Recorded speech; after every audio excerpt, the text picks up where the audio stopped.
ಮೈಸೂರು ನಗರದ ಹನುಮ ಜಯಂತ್ಯೋತ್ಸವ ಸಮಿತಿಯ ವತಿಯಿಂದ 7ನೇ ವರ್ಷದ ಹನುಮ ಜಯಂತಿಯನ್ನು ಭಾಳ ಅದ್ದೂರಿಯಾಗಿ ವಿಜೃಂಭಣೆಯಿಂದ ಭಕ್ತಿಯಿಂದ ಶ್ರದ್ಧೆಯಿಂದ ಆಚರಣೆ ಮಾಡ್ತಾ ಇದ್ದಾರೆ. ನಗರದ ಪ್ರಮುಖ ರಸ್ತೆಗಳಲ್ಲಿ ಮೆರವಣಿಗೆ ಮಾಡೋದ್ರ ಮುಖಾಂತರ ಹನುಮ ಜಯಂತಿ ಕಾರ್ಯಕ್ರಮವನ್ನು ವಿಜೃಂಭಣೆಯಿಂದ ಇವತ್ತು ಆಚರಣೆ ಮಾಡ್ತಾ ಇದ್ದಾರೆ. ನಾವು ನಾಗೇಂದ್ರಣ್ಣ ಅವರು ನಮ್ಮ ಮೈಸೂರಿನ ಹಲವಾರು ಮುಖಂಡರುಗಳು ಬಂದು ಪಾಲ್ಗೊಂಡಿದ್ದೀವಿ. ಹನುಮ ಜಯಂತಿ ಯಶಸ್ವಿಯಾಗಲಿ, ಶಾಂತಿಯುತವಾಗಿ ಸೌಹಾರ್ದಯುತವಾಗಿ ನಡೀಲಿ ಅಂತ ನಾವು ಶುಭಾಶಯವನ್ನು ಕೋರಿದ್ದೇವೆ. ಇದೇನು ಮಾತಾಡ್ಬಿಟ್ಟಿದ್ದ ಏನಣ್ಣ?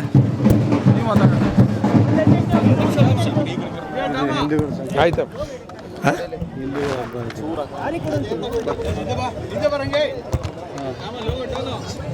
ಶುರು ಮಾಡೋದಪ್ಪ. ಮೈಸೂರಿನಲ್ಲಿ ಇವತ್ತು ಸಾಂಸ್ಕೃತಿಕ ನಗರ ಮೈಸೂರಿನಲ್ಲಿ ಹನುಮ ಹಬ್ಬವನ್ನು ಕಳೆದ 7 ವರ್ಷಗಳಿಂದ ಹನುಮ ಸಮಿತಿ ಮಾಡ್ತಾ ಬಂದಿದೆ. ಅದೇ ರೀತಿ ಇವತ್ತು ಅರಮನೆ ಮುಂಭಾಗದಿಂದ ಪ್ರಾರಂಭವಾಗಿ ಸೈಜಿರಾ ರೋಡು, ಅಶೋಕ ರೋಡು ಮತ್ತು ಅರಸೂರು ರೋಡು ಪ್ರಮುಖ ರಸ್ತೆಗಳಲ್ಲಿ ಮೆರವಣಿಗೆ ಸಾಂಗವಾಗಿ ನಡೀತದೆ. ವಿಶೇಷವಾಗಿ ಇವತ್ತು ಹುಣಸೂರಿನ ಶಾಸಕರಾಗಿರ್ತಕ್ಕಂಥ ಹರೀಶ್ ಗೌಡ್ರು ಸಹ ನಮ್ಮೊಂದಿಗೆ ಬಂದು ಇವತ್ತು ಸೇರ್ಪಡೆಯಾಗಿದ್ದಾರೆ.